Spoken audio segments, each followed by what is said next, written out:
Le petit chaperon rouge. Une histoire illustrée par Xavier Deneux. Il était une fois une adorable fillette qui reçut en cadeau un manteau rouge. Elle l'aimait tellement qu'elle ne le quitta plus. Depuis ce jour, tout le monde l'appela le petit chaperon rouge. Un matin, sa mère lui confia une galette ronde et un pot de beurre pour sa grand-mère malade. Sautillant de ci de là, le petit chaperon s'en alla à travers le bois. Quand, à la croisée des chemins, elle rencontra un loup qui avait très faim. Rusé, le loup proposa au petit chaperon un jeu amusant. Chacun devait emprunter un sentier et le premier arrivé chez la grand-mère serait le gagnant. Le loup, qui connaissait mieux la forêt, choisit le chemin le plus court et arriva rapidement devant la maisonnette. Il tira la chevillette, la bobinette tomba et la porte s'ouvrit.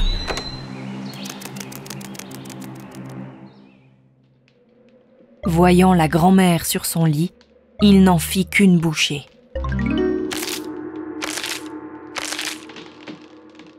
Puis, il enfila une chemise de nuit et un bonnet en attendant la suite de son déjeuner.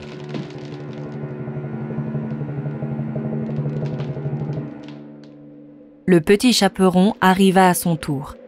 Elle tira la chevillette, la bobinette tomba et la porte s'ouvrit. Le loup, caché sous les couvertures, l'invita à venir près de lui. Penché sur l'oreiller, le petit chaperon rouge s'étonna. « Mère grand, que tu as de grandes oreilles ?»« C'est pour mieux t'entendre, mon enfant, » lui souffla le loup. « Mère grand, que tu as de grands yeux ?»« C'est pour mieux te voir, mon enfant, » lui déclara le loup. Intriguée, la fillette s'approcha encore. « Mère grand, que tu as de grandes dents ?»« C'est pour mieux te manger, mon enfant, » hurla le loup en bondissant du lit.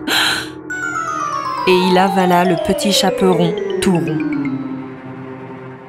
Le loup repu s'endormit en poussant de bruyants ronflements.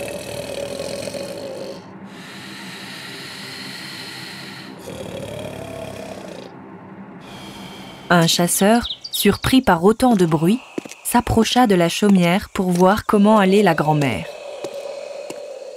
En découvrant le ventre rebondi du loup, le chasseur comprit ce que celui-ci avait englouti. Il ouvrit l'animal et en sortit la grand-mère et sa petite-fille. Le petit chaperon plaça alors de lourdes pierres dans le ventre du loup. Elle le recousit et se jura de ne plus jamais faire confiance à un parfait inconnu.